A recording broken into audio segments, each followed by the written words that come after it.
اعظم سواتی صاحب کو وزیر ریلوے لگایا گیا، وہ خود اس بات کا اعتراف کرتے ہیں کہ انہیں اس کی ٹیکنیکلٹیز نہیں پتا، انہیں اس ماضی میں اس کا تجربہ نہیں ہے۔ آپ اگر کہتی ہیں تو میں اعظم سواتی صاحب کو اسٹیٹمنٹ بھی سنوا دیتا ہوں، بلکہ آپ سنی لیجئے پھر اس پر ذرا کمنٹ کر دیجیے گا، سنوائیے گا۔ اتنا بڑا ادارہ تباہی کے حالت سے گزرا ہے۔ عمران خان کی حکومت کے اندر ایک وزیر جو صرف 90 دن پہلے آیا، اس نے ٹیک اوور کیا، اور مہربانی کریں گے کہ پچھلی کہانی جو ہے مجھے نہ بتائیں کس نے کیا کیا ہے، مجھے صرف میں آپ کے سامنے ذمہ دار ہوں۔ دیکھیں خدا را یہ چیزیں مجھے بتایا کریں، اس لیے کہ میں اتنا ریلوے کے اندر تجربہ کار نہیں ہوں۔ تو زرتاز صاحب جب خود وہ اعتراف کر رہے ہیں کہ ان کا تجربہ نہیں ہے، پھر خان صاحب نے ان کو کیوں اتنے اہم پوزیشن پہ لگا دیا جہاں پونے 500 حادثات پونے 3 سال میں ہو چکے تھے؟ دیکھیے ارباب، اگر آپ ریلوے کی ہسٹری نکالیں نا تو ہمیں 50 سالوں کے اندر، جو میں نے آپ کو پہلے بھی بتایا کہ برطانیہ راج کے بعد جو ہے نا، گوروں کے بعد اگر کسی نے حکومت کی ہے تو یہی P M L N Peoples Party نہیں کی ہے۔ ہمیں تو ابھی 3 سال ہوئے ہیں، 3 سالوں کے ہمیں یہ 31,000 ارب کا قرضہ ملک کے اوپر چھوڑ کے چلے گئے تھے۔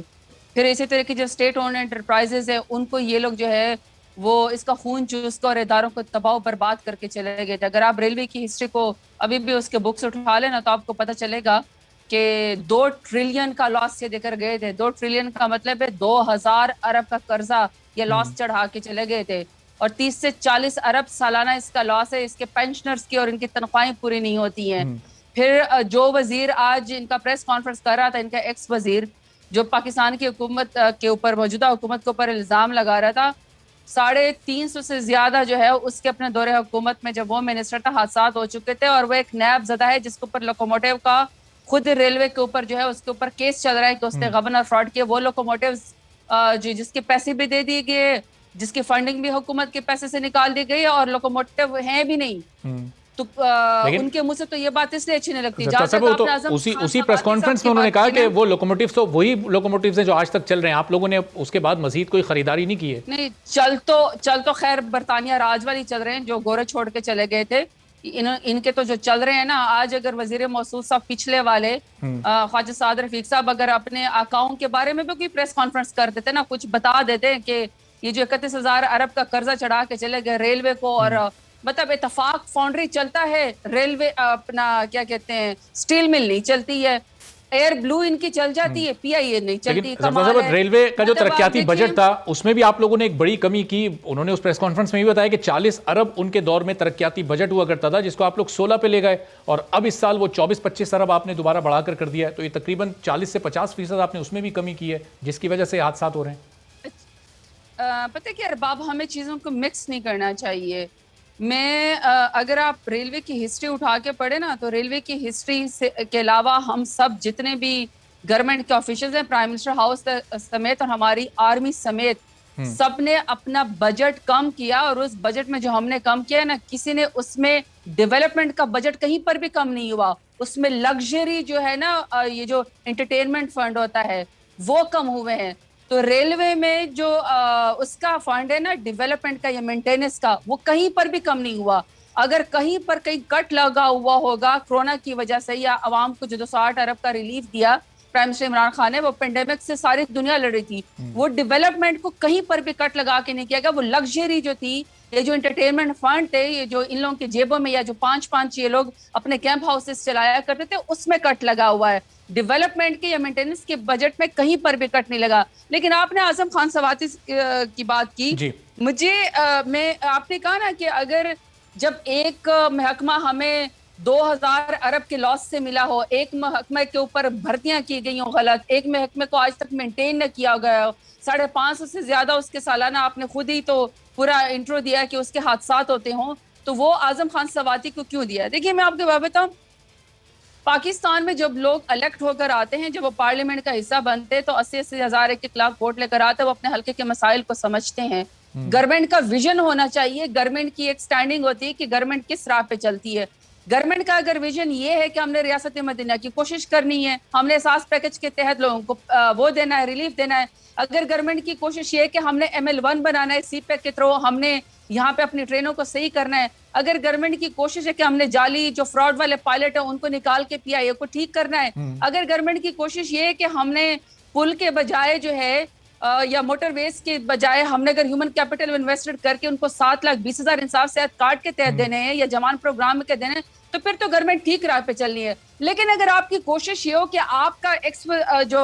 وہ ہے وزیر جس کے دور میں سب سے زیادہ حادثات ہو چکے ہو, وہ اپنے کرپشن کے باسز کو ہر وقت جو ہے وہ پروٹیکٹ کرتا, اس کے لیے پریس کانفرنس کرتا, آج اس کو بدلہ جو ہے وہ قومی سانے کو پر یاد آیا, کیا یہ وہ بتانا پسند کریں گے کہ جو پچھلا ان کا اتنا سارا فنڈ تھا اس کے تو مے فیئر کے فلیٹ بن گئے, اس کے تو دبئی کے ٹاورز بن گئے, تو کوئی پیسے پور کر لیتے نا کسی گورنمنٹ اسٹیٹ انٹرپرائزز میں, کوئی چیز تو دے جاتے نا. سوال تو یہ کہ ان 3 سالوں میں کیا ہوا. آج جب اعظم سواتی صاحب گفتگو کر رہے تھے تو انہوں نے تو ایک طرح سے ذمہ داری کابینہ اور خود پھر وزیر اعظم پر ڈال دی کہ وزیر اعظم کو بھی علم تھا, کابینہ کو بھی علم تھا کہ یہ ٹریک بہت کمزور ہے, اس کی مرمت کی ضرورت ہے. ڈی ایس ریلوے کہہ چکے تھے کہ اس ٹریک پر ٹرین نہیں چلا سکتے وہ, اس کے باوجود اس پر ٹرینیں چل رہی تھیں. تو پھر یہ غفلت کس کی, اعظم سواتی صاحب کی سمجھی جائے, کابینہ کی سمجھی جائے, خود وزیر اعظم کی سمجھی جائے کہ وہ غافل رہے اس پوری صورتحال سے؟ دیکھیے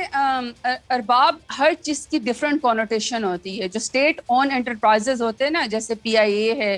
یا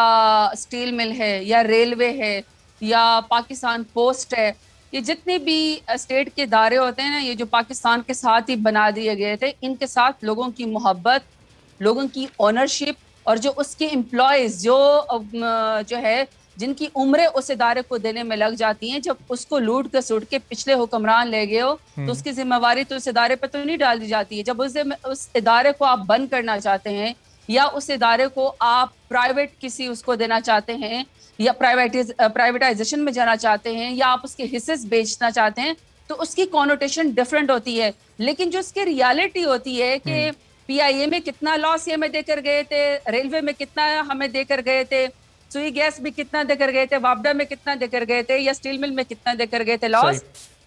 وہ باتیں کابینہ کو بھی پتا ہوتی ہیں, وہ پرائم منسٹر کو بھی پتا ہوتی ہیں, وہ میڈیا کو بھی پتا ہوتی ہیں, وہ عوام کو بھی پتا ہوتی ہے. لیکن چونکہ وہ اسٹیٹ اون انٹرپرائزز ہوتی ہیں, اس کے جو فیصلے ہوتے ہیں وہ اس طرح جذبات میں نہیں کیے جا سکتے, کیونکہ لوگوں کے خون پسینہ اور زندگیاں اس ادارے کے اندر جو ہیں وہ چلیں امید یہ کرتے ہیں کہ آنے والے اس حکومت کے دنوں میں اس طرح کے حادثات کم ہوں, اور جہاں اس طرح کے ایسے افسوسناک واقعات ہو رہے ہیں وہیں اس حکومت میں بہت کچھ پاکستان کے لیے بہتر بھی ہو رہا ہے. پاکستان نے بین الاقوامی ماحولیاتی کانفرنس کی میزبانی کی ہے, لیکن پاکستان کو ماحولیات کے حوالے سے ان چیلنجز کا سامنا کرنا پڑ سکتا ہے. ماحول کو بہتر بنانے کے لیے یہ حکومت وفاقی سطح پر 3 سال سے, اور ظاہر خیبر پختونخوا میں صوبائی سطح پر 8 سال سے کام کر رہی ہے. بلین ٹری سونامی منصوبے کے ذریعے ماحول کو بہتر بنانے کی عملی کوشش بھی کی گئی ہے, لیکن بڑی بڑی فیکٹریوں سے جو دھواں نکلتا ہے, جو فضلہ ہوا میں موجود آلودگی کو بڑھاتا ہے, دریاؤں اور سمندر کے پانی کو بھی آلودہ کر دیتا ہے. اور سمندر کیونکہ کراچی میں واقع ہے اور سندھ میں تحریک انصاف کی حکومت اس وقت نہیں ہے, تو سمندر سے اس آلودگی کو ختم کرنے کے لیے پھر وفاقی حکومت کے پاس کیا اختیار ہے, یا پھر 18ویں ترمیم کے بعد یہ مسئلہ بھی مکمل طور پر صوبوں کو منتقل ہو چکا ہے, تو پھر وفاقی حکومت اس حوالے سے کیا اقدامات اٹھا سکتی ہے, اور پھر فیکٹریوں سے نکلنے والے دھوئیں کا وفاقی حکومت کے پاس کیا حل ہے. اب اس کانفرنس کے بعد بھاری ذمہ داری ہے. آج پرائم منسٹر نے اس کے لیے 15 ارب سے زائد کی رقم بھی مختص کی ہے. تو زرتاج صاحب, اب یہ پولوشن ختم کرنے کے لیے حکومت کیا کر رہی ہے؟ یہ 2 سال آپ کے پاس بچے ہیں اس وقت, ان 2 سالوں میں آپ نے کیا کیا کرنا ہے, ان چیلنجز سے کیسے نمٹنا ہے؟ ارباب, بہت سارے اس منسٹری آف کلائمیٹ چینج نے پرائم منسٹر عمران خان کی لیڈرشپ میں 3 سال میں ایسے کام کیے جو 70 سالوں میں نہیں ہو گئے. یہ پہلے انوائرمنٹ کا اس کا محکمہ ہوتا تھا, پھر فارسٹ کا تھا, اور 18ویں ترمیم کے بعد ایگریکلچر, انوائرمنٹ, فارسٹ, پھر اسی طریقے سے جو ٹورزم ہے, یہ سب کے سب صوبائی چلے گئے ہیں. لیکن اس کے باوجود فیڈرل گورنمنٹ بیٹھ کے جو یہاں سے ڈائریکشن دیتی ہے, جو پالیسیز بناتی ہیں, اس کی پذیرائی پوری دنیا میں ہوتی ہیں, اور prime minister Imran Khan as a green champion as a lead role رہ چکے ہیں. اور یہ اسی کی اکنالجمنٹ ہے کہ ہمیں ورلڈ انوائرمنٹ ڈے کی جو ہے اتنے بڑے کانفرنس کی ہمیں میزبانی کا شرف حاصل ہوا, اور اس کی وجہ سے اور بھی جو ہم نے اتنے اچھے طریقے سے منعقد کیا, پاکستان کی وقار میں اضافہ ہوا. یہ جو آپ نے ایئر کوالٹی کی بات کی, دیکھیں ایئر کوالٹی ہر صوبے کا اے پی اے خود انوائرمنٹل پروٹیکشن ایجنسی, اور وہ ایز اٹ از ہی ان کی کمپلائنس ہے جس طرح کی فیڈرل گورنمنٹ کی ہے. لیکن ظاہری بات ہے, یہ جو آپ نے سندھ کا کراچی کا ذکر کیا, انفارچونیٹلی 14 ارب روپے, یہ سوری ارب نہیں ٹریلین, یہ 14 ٹریلین یعنی 14,000 ارب روپے جو یہ گورنمنٹ سے, فیڈرل گورنمنٹ سے لے چکے ہیں 10 سالوں میں. سبسکرائب کریں اور بیل دبائیں تاکہ کوئی خبر رہ نہ جائے.